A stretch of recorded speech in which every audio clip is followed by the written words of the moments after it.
So if you have a 2 kilogram object and it's being pushed, let's say this one is going at 10 meters per second. Then what is the force? So this is moving at constant velocity at 10 meters per second, that's right. So then what would be the force on this object?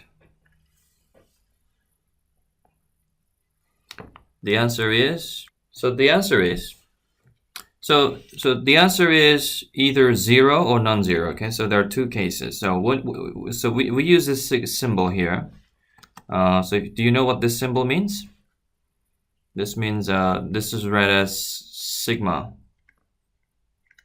Sigma, so this means sum. So if you sum all the forces, all right, so this is known as the net force, okay? Yeah. Hold on, my eraser must be a black color. How do I make my eraser black color? Maybe I just use number 2 and just fill it up and erase it like that. Okay, sure. So the net force is 0 newtons. Do you understand? 0 newtons. Yeah, because if there is no acceleration, so you see how this is not accelerating? The force is 0. Do you understand? However, let's say you are pushing this one constantly at, let's say, 5 newtons, but the friction here exists at 5 newtons, okay? Then you can see it's actually wrong to say that there is no force. So there is no force. So that's actually a wrong statement, okay? So there are forces. There are forces. However, you have to say the net force is 0. So for example, so you're pushing it at 5 newtons and you have to constantly counter the force of the friction. All right. So if you just make sure that you just overcome the friction, then you can make sure that this one moves at constant velocity. All right. So just need to know this: constant velocity means no net force. All right. So here is Newton's first law. So Newton's first law says, so this is the law of inertia. Law of inertia. So Newton's first law says this: object moving at constant velocity will keep moving at constant velocity, at the same velocity, unless acted upon by an external force. Okay? External net force. External net force. So there must be net force, okay? So imagine, and the second part of this one is object at rest will remain at rest. Hey, Yach, I'm just wondering if the quality of this the video is all right. Can you see all these writings? Okay, good. So the object at rest will remain at rest unless, the same thing, unless acted upon by an external net force. All right, understand? So let me give you an example for that. Let me just resize this one to don't keep the aspect ratio 4000. Keep the image size the same. Okay. Let me just fill that up with black. I think black is better. That's what Khan Academy does. You know. All right. So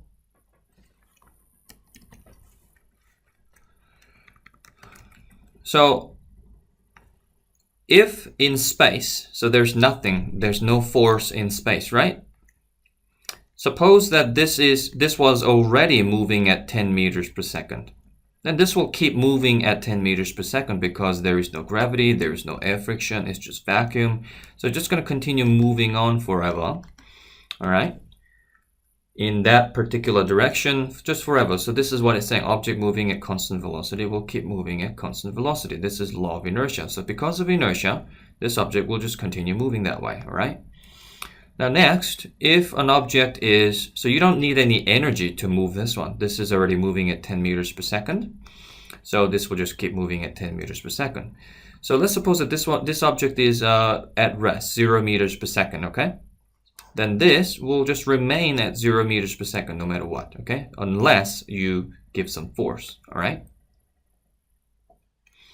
So but in space, you know, in outer space, you can see, you have to understand that there is no such thing. No such thing as, so this is going a bit deep, all right? No such thing as center of the universe.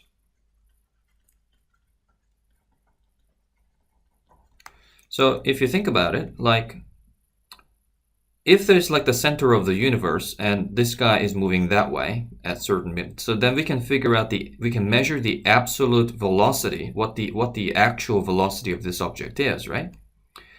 And with respect to this one. So if this is moving with respect to this point right here at 10 meters per second, then that would be the absolute velocity of this object. If you think of another object here, like that one there and moving that way, then you can also measure the motion of this one with respect to this point. But there is no such thing as center of the universe. So therefore, you cannot really think that there is such thing that is absolutely stationary. You see, everything is in space, everything, you know, the sun is moving, you know, the earth is moving around the sun, and the sun is moving around the galaxy, and like the galaxy is moving around another galaxy and things like that. So everything is moving, and everything is moving relative to each other, all right? So there is no such thing as center of the universe, so therefore there is no such thing, so no such thing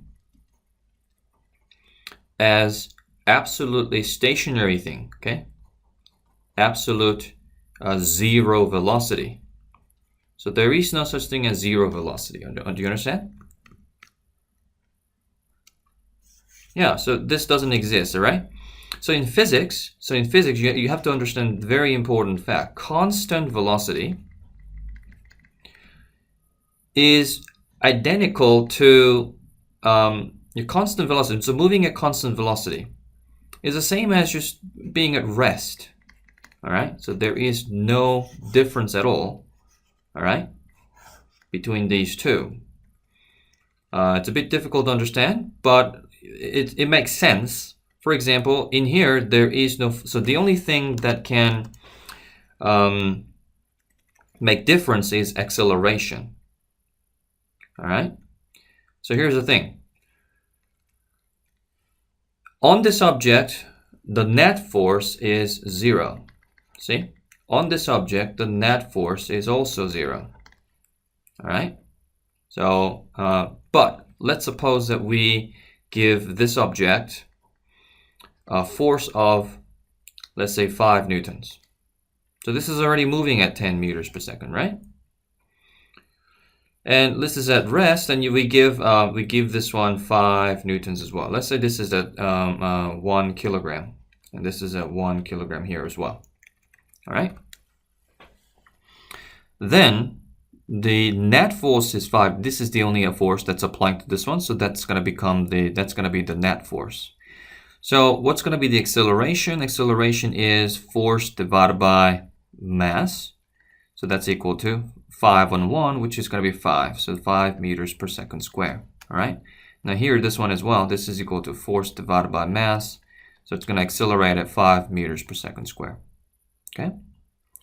And this is going to get faster and faster and faster, true? Because of that's what acceleration means, true? Yeah. So we're going to talk about another thing. We're going to actually go back to this thing here. So in this case, even though there is force, that's 5 newtons and 5 newtons, they cancel out. Is that right? But this, let's suppose that this was already moving at 10 meters per second. All right. So here's a quiz. This was already moving at 10 meters per second. All right. So imagine that like this didn't.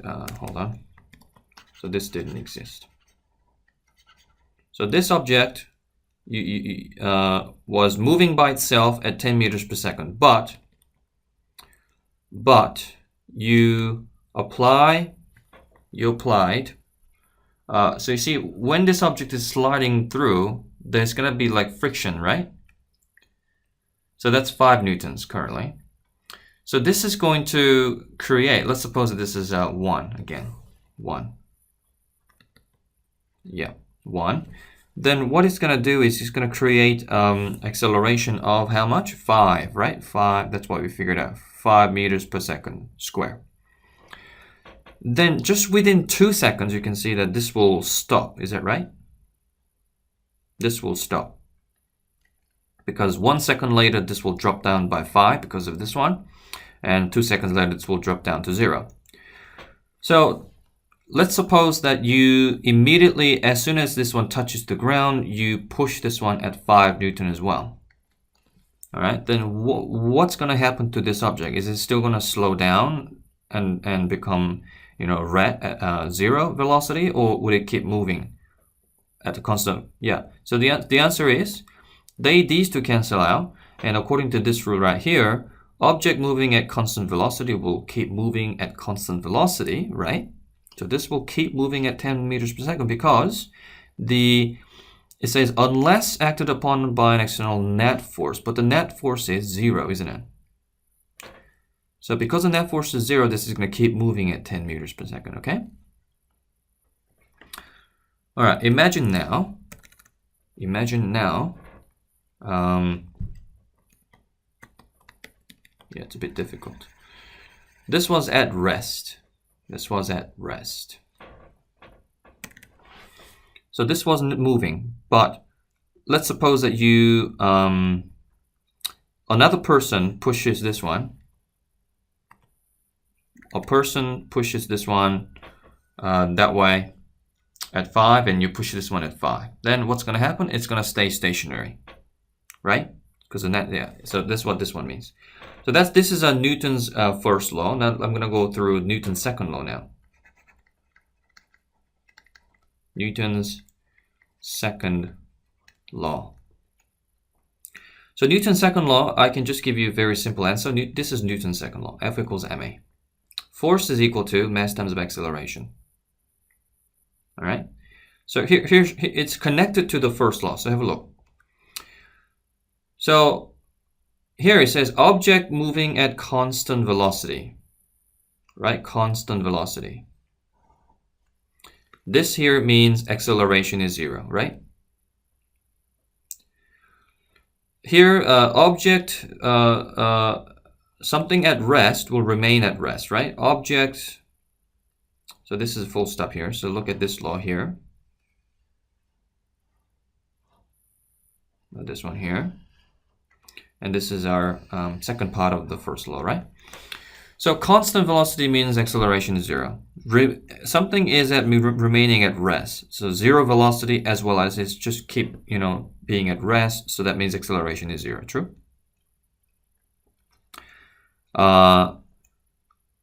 So what it's saying is this. Acceleration will be 0. Acceleration will be 0 unless what? Unless there is force. Okay, so if there is force, then acceleration will be non-zero. Okay, so if you interpret this one again, what this here means is this. If force is present, then it will change its velocity. It will change its velocity, right? Either from from rest to moving, or moving to even faster velocity, true? Faster velocity. So if force is present, it'll change velocity, but change in velocity means acceleration. Acceleration is not going to be zero. That's what change in velocity means. We know that, the change in displacement over change in time is equal to the velocity. And we know that change in velocity over change in time is acceleration. Is that right? And we learned that from last lesson, right? Therefore, if force is present, that means acceleration is non-zero. So you see, so if force is, that's why force is given by, force is proportional to A. So if A is present,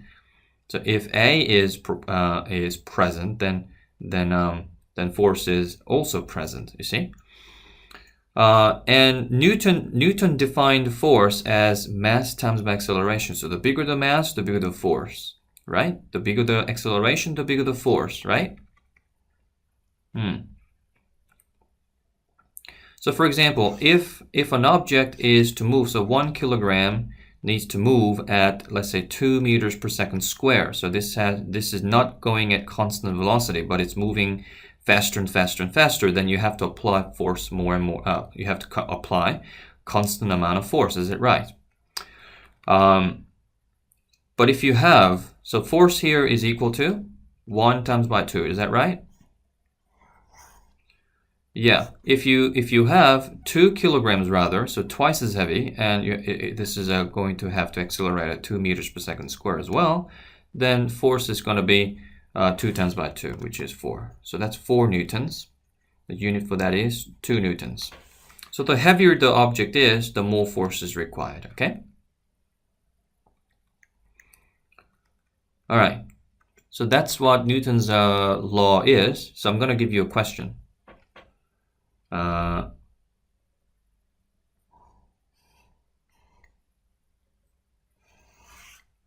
So this is a 1 kilogram object.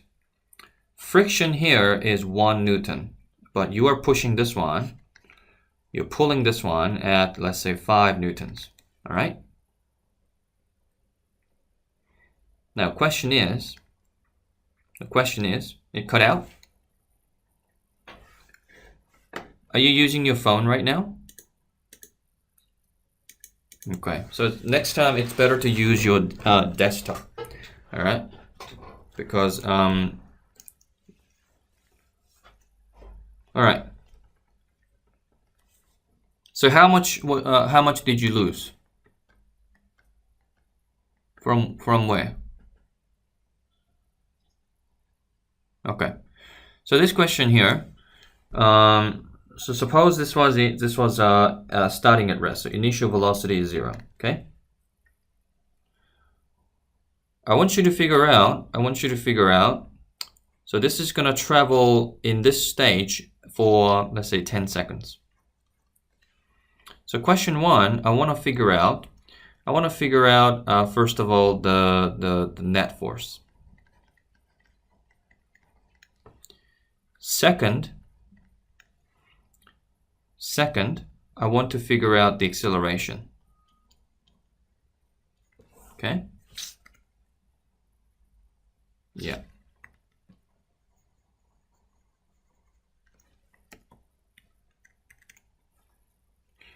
So what is the acceleration? Question 3. What is the final velocity? Question 4. How much is the distance that's covered from there to 10 seconds? Okay, so let's try this. So the net force is 4 newtons, right? So the net force is equal to 4 newtons. By the way, there's something called the normal force as well. So this object has some weight, right? So this is given by force is equal to mg. True? I think you know that already because acceleration is g. G is about 9.8. It's downward. Usually you put a minus sign. True? 9.8 meters per second, or approximately negative 10 meters per second square. Now this is the normal force, so this is called Fn. This one is Fw, F weight, F normal. All right. So normal is a responsive, reactive force. So this this object is exerting force downward. So that's so the desk also exerts equal and opposite force. So that's normal force, and that's the same amount as mg. Okay, so these two are also canceled out. So they balance. So this is a balanced force, but here we have an unbalanced force, right? So we're just gonna figure out the acceleration horizontally. You can see that vertically it's not gonna go anywhere. They canceled out, of course. So acceleration is the force divided by mass. Is that right? So the force is 4 and the mass is 1. So the acceleration is 4 meters per second squared. All right. Remember these equation of motion. V is equal to u plus at, and also v squared is equal to u squared plus 2as, and s is equal to s is equal to ut plus half at squared, right? Yeah. So we're going to figure out the final velocity. So by the time it reaches 10 seconds. Okay, so it's gonna be right here. How fast is it going? All right. The answer is v is equal to u plus at. So initial velocity is 0. Acceleration is 4 times by 10 seconds. So it's going to be just purely from the contribution from the acceleration. So the velocity is going to be 40 meters per second. 40 meters per second, okay? Now s, what is the distance traveled? So there's another equation that I gave you. So this displacement is given by the average velocity times by time. Is that right? So initial velocity is 0 meters per second, but final velocity is 40 meters per second. So if you add them up and divide by 2, you get 20. True? So you can imagine this whole thing was moving from there to there, 20 meters per second. Times this by 10 seconds, then you get 20 meters. Is that right? So this whole distance here is going to be 20 meters. Okay, that's the end of that question there. Any question here so far?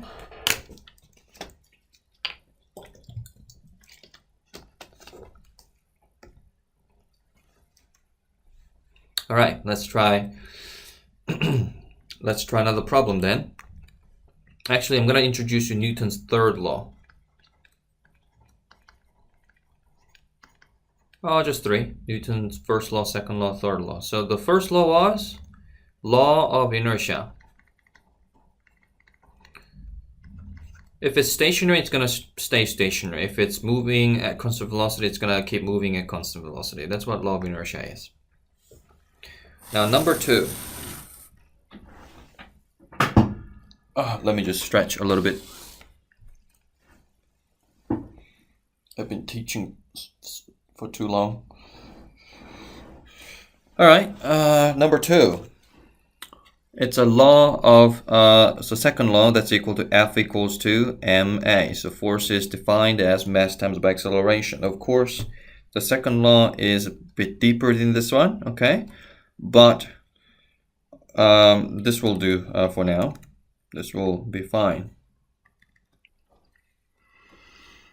So, what's the third law? So, what's the third law? This is action and reaction.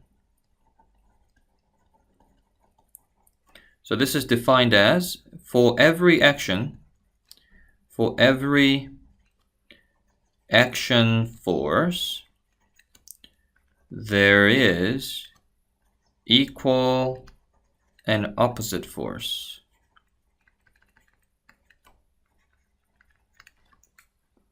So, for example, if you have a wall, let's say there's a desk and there's a book placed on it, And how much force does this apply? So let's say this is 1 kilogram and the G is equal to 10 meters per second square. So this is going to apply mass times by acceleration. So the force weight is equal to 10 newtons, right? 1 times by 10.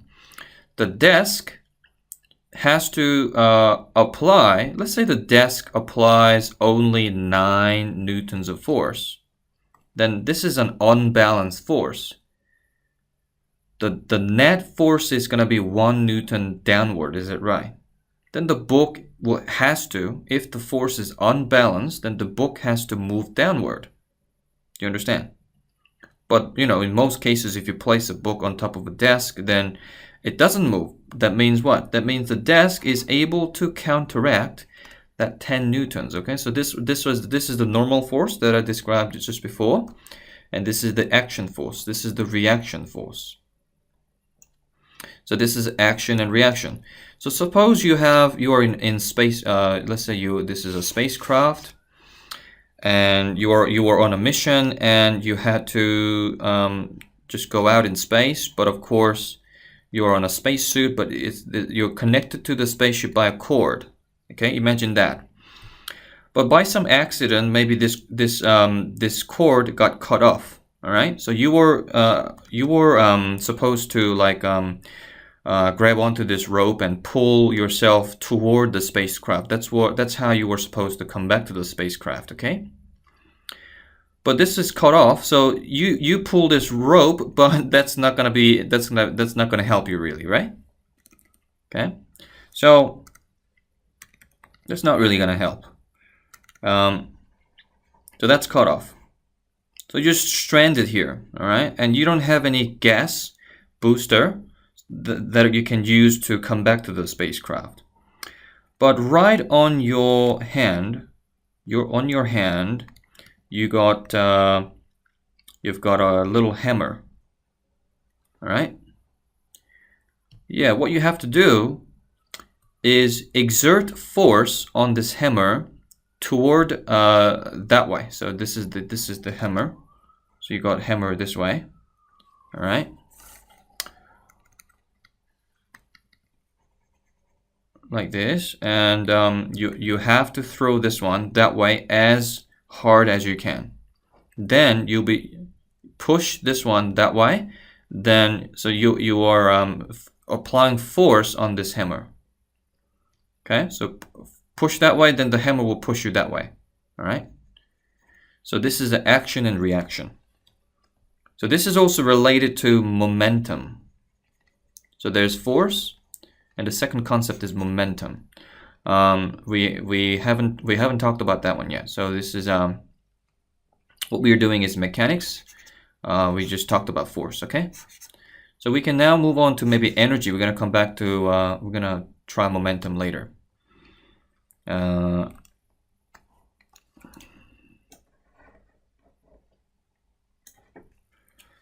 Let's try one more problem on force.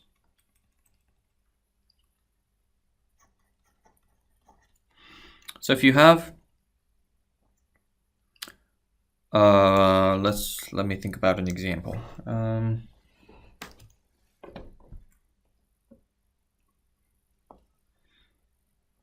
Yeah, looking at some worksheet.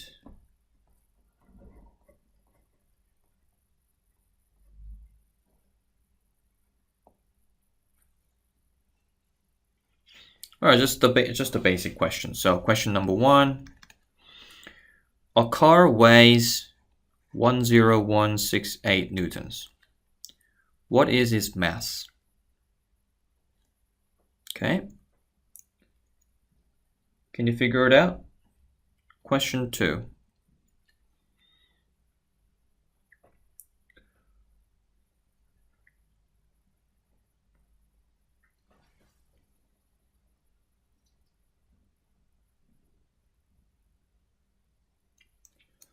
There's a rocket. Question 2.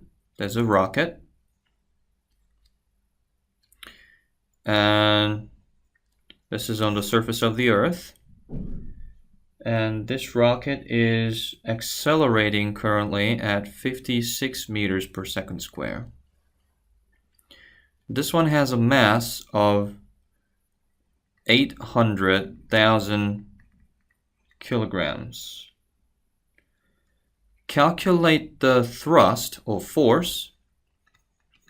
This is thrust.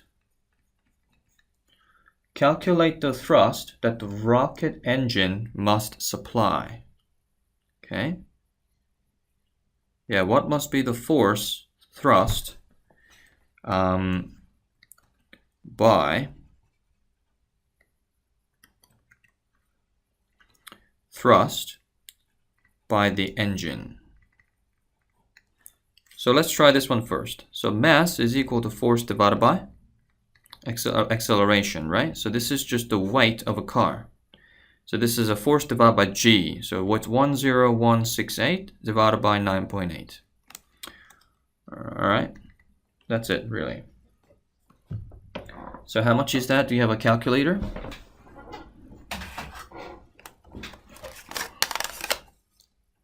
That's a 10168 divided by 9.8. So this is equal to 1037.55.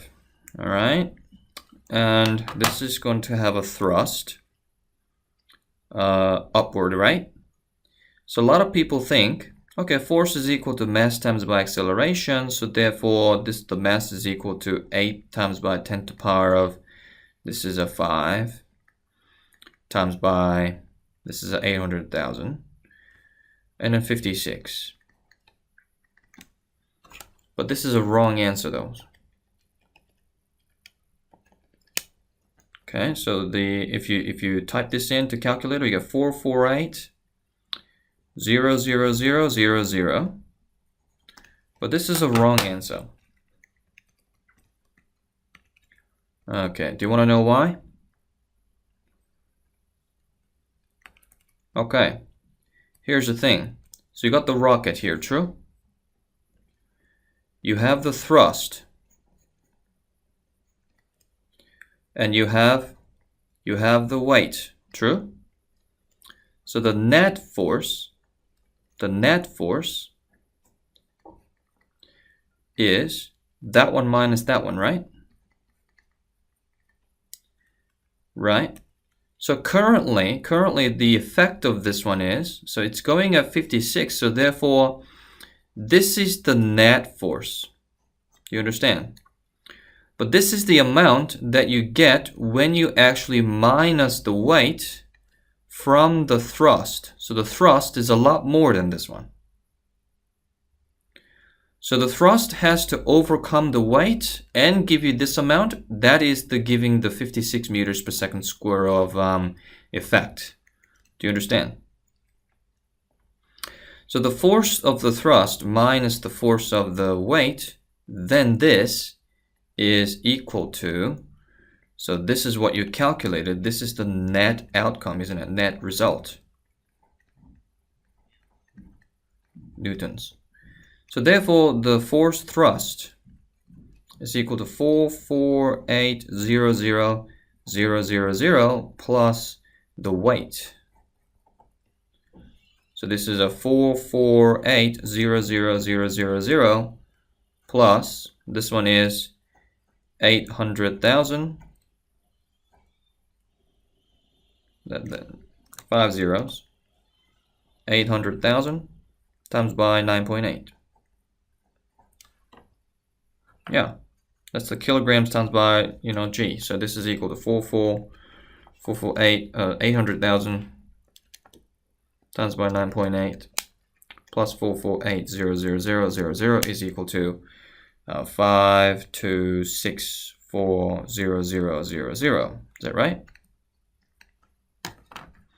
So that must be the thrust.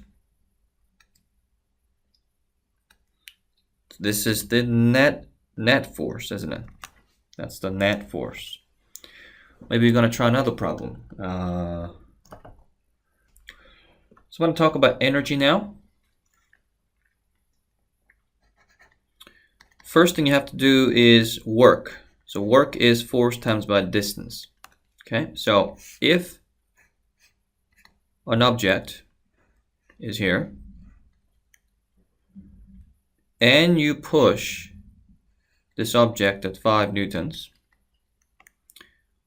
all right? And just imagine this is frictionless, so there is no frictional force. This is a kilogram. So what is the net force on this object? The answer is 5 newtons, of course, right? What would be the acceleration then? It would be force divided by mass, right? So force is 5 newtons, mass is equal to 1, is that right? The answer is 5 meters per second squared. So this is going to accelerate that way at 5. Okay? Suppose we did this for 10 seconds. So it's very similar to what we just did, you know? So I want you to again figure out the final velocity. This is the acceleration, right? And also the distance. Okay? I'll be right back.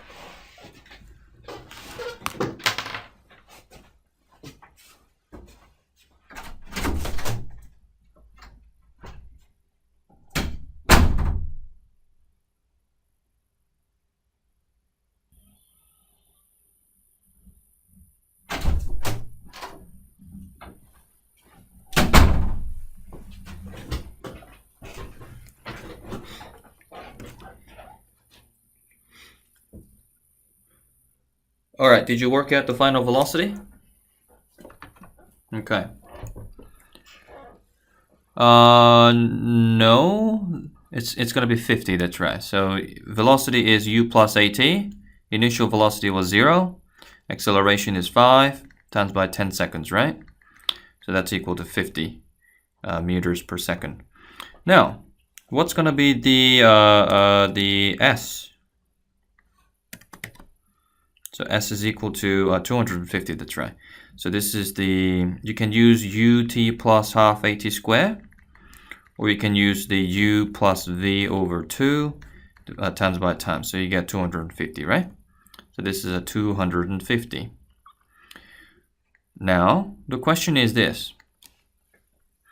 How much work did you do on this object? The answer is force times by 5 times by distance, which is equal to 250. The answer is 1,250. The answer is in joules. Okay, so that's the unit for energy. All right. Now, let's change the question to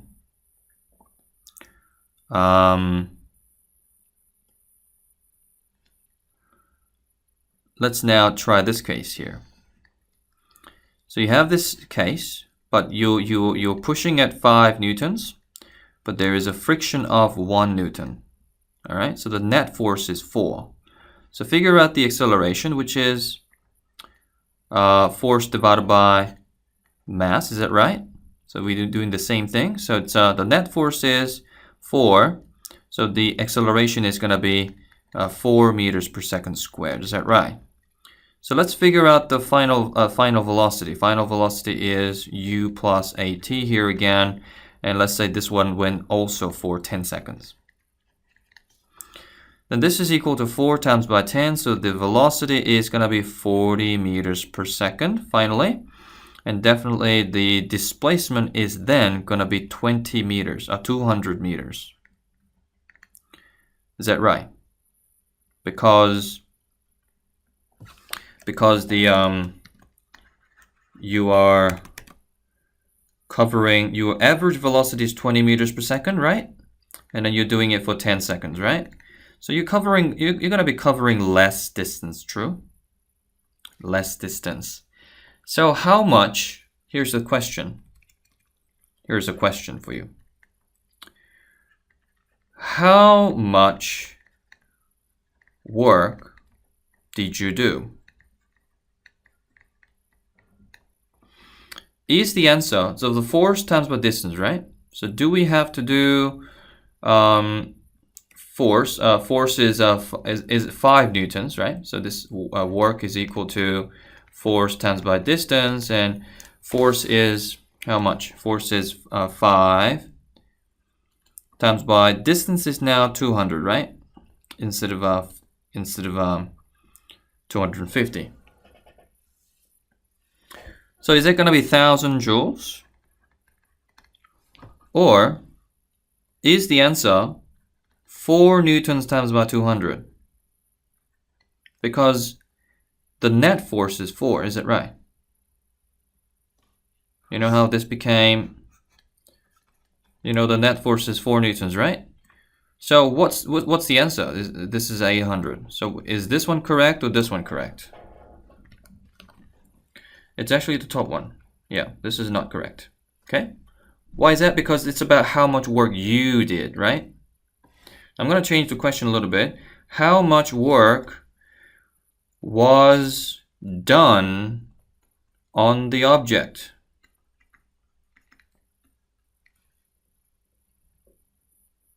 Yeah.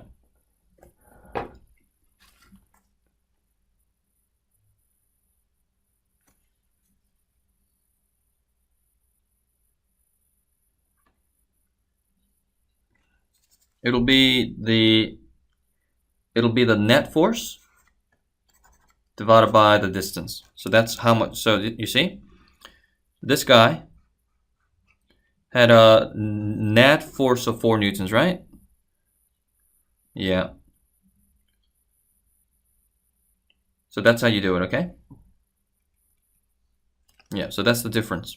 So there's a difference between how much work you do by something. So how much work was applied, how much work was consumed by someone. But the net, you can see that the amount of work you provided was 1,000, true? But the work done on this object in transporting this one to this one to this one is only 800, right? 800 newtons. So where is the 200 newtons? That's the work, that's the amount of energy that was wasted on the floor. Okay? So if there's a friction, if you think about a frictionless surface like this one, would there be any heat generated on this surface? This wouldn't heat up, right? No heat. But because this one is friction case, this one here there is friction now, right? So therefore, there will be about 200 newtons of heat dissipated on the surface. Okay, so you did that much work, but the work that was received by the object is 800, but 200 is the heat dissipated. Okay, so the work and energy and heat, they all have the same unit, which is joules. Okay, and now think about it. You did 5 newtons for 200 meters, right? So what's 5 newtons times by 200? That's equal 1,000, right? And this is what? This is equal to 1 newton, right? 1 newton, that way, by the friction. And 1 newton, but that was keep applying that way for 200 meters, right? 200 meters. So that gives you 200 newton. What did I say newtons here? Maybe I'm really tired now. There must be joules, right? Yeah, it must be. Hold on. Why is it not changing? Yeah, it must be joules.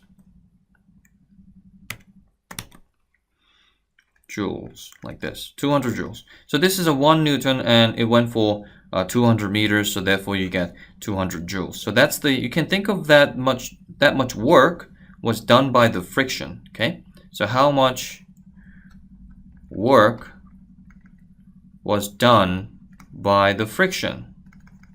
Well, the answer is 200 joules, but it's actually you can think of that as negative 200 joules. Okay. Do you understand? So that's energy. I'm going to cover a few other concepts as well. That was actually work, not energy. Okay, but work is a form of energy, and heat is also a form of energy. So this topic is better known as energy. Now, yeah.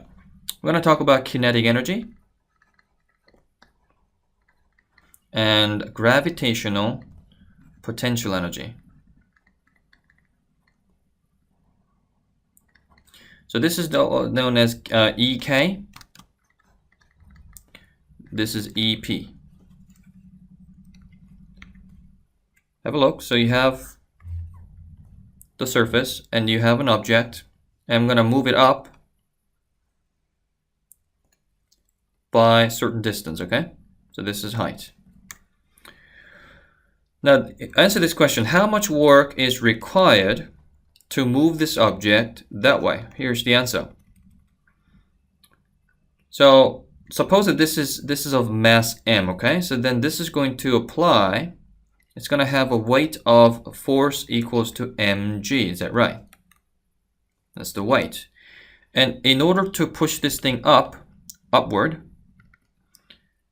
all right, you need to have apply equal just a tiny bit above. Okay, I'm not gonna accelerate this one upward, but I'm going to move this one upward at constant velocity, right? Then of course I just need the same amount of force, but opposite direction to the weight. True?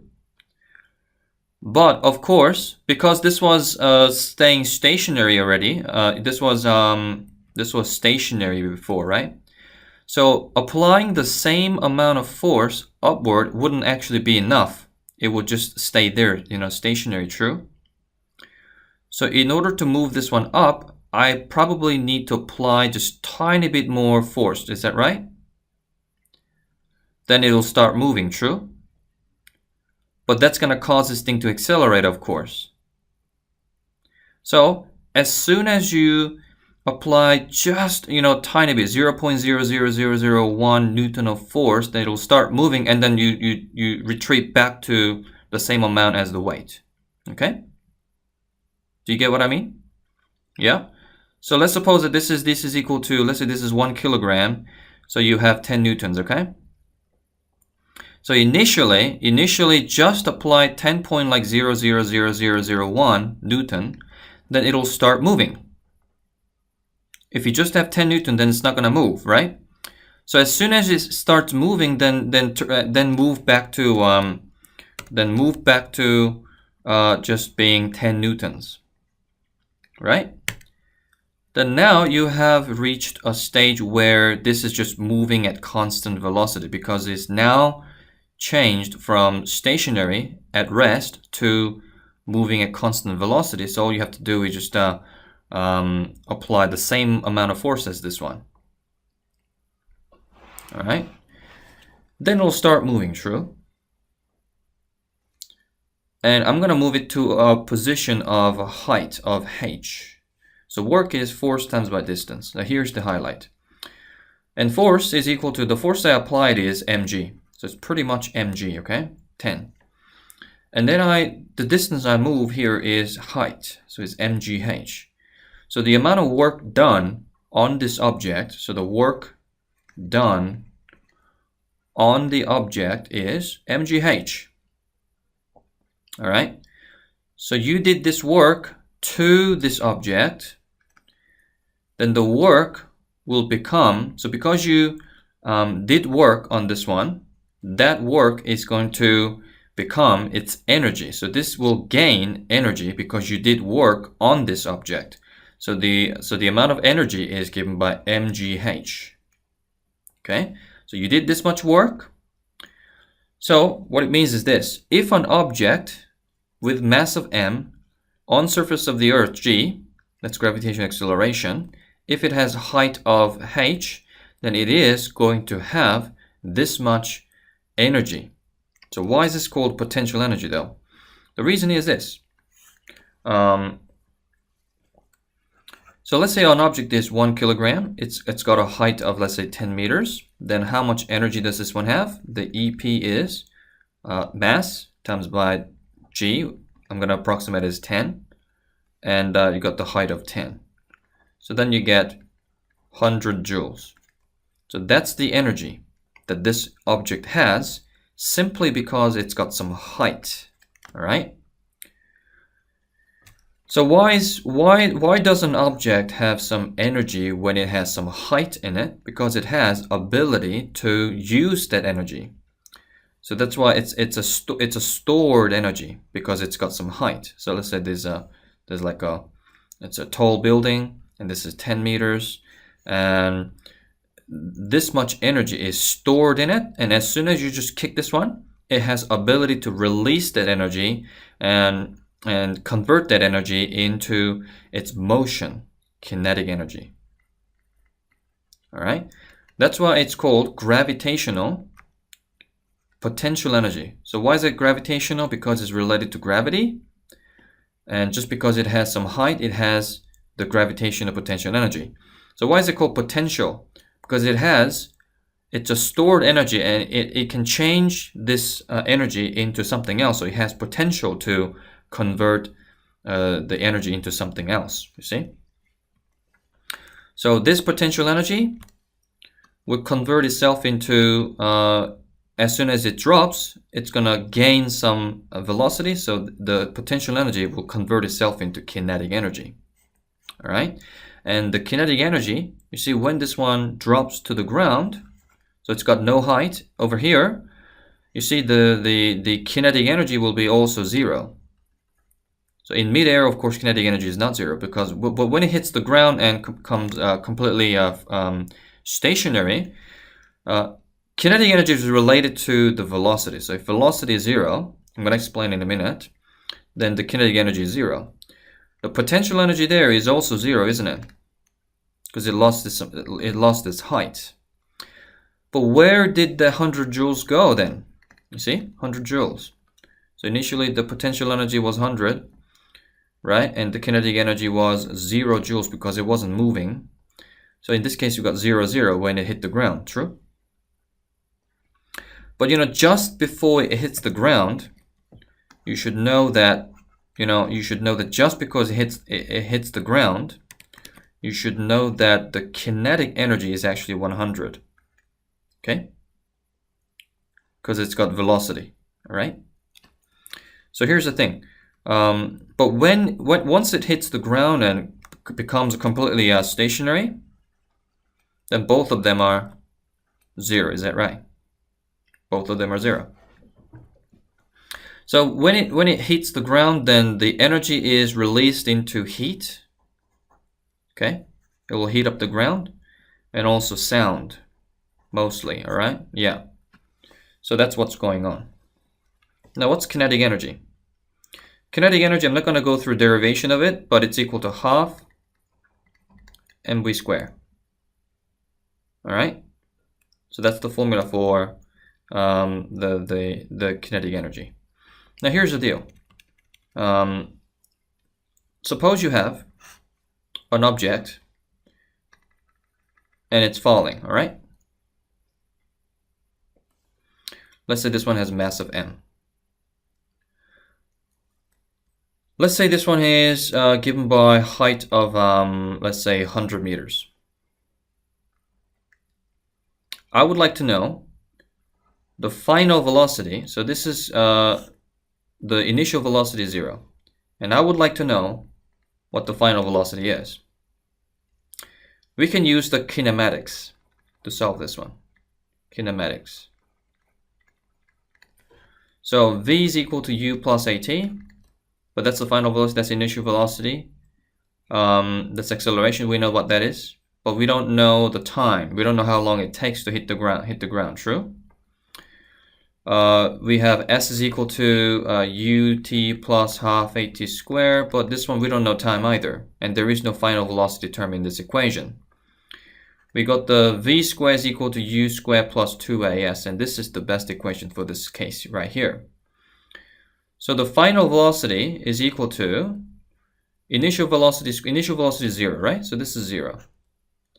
And this is 2g, which is 10, times by s. S is the 100, isn't it? So I'm going to call that height for now. So this is the height. then the final velocity is equal to square root of 2gh, and the answer is root of 2 times by 10 times by height is 100. So this is equal to root of, this is equal to 20 times by this 20,000, right? So the answer is, using the kinematics equation, we got 45 meters per second, okay? There is another way of doing this one. Using energy, all right? Now, over here, how much energy does this one have? mgh, right? That's the potential energy. What's the kinetic energy there? 0. Because it's not moving. Now at the bottom here, what's the height? Height is 0, right? So the potential energy is going to be 0 joules. Kinetic energy is going to be, of course, whatever it is, it's going to be half mv squared, right? So all of this is going to convert into the kinetic energy. So what I'm going to do is I'm going to equate these two. mgh is equal to half mv squared. So all of that is going to convert into this one. Okay. Now you can see that the m and m cancels out. Just divide by m both sides, then you get, m is going to cancel out. Times by 2, then you get 2gh is equal to v squared, right? Notice something similar here. V is equal to root of 2gh. Alright?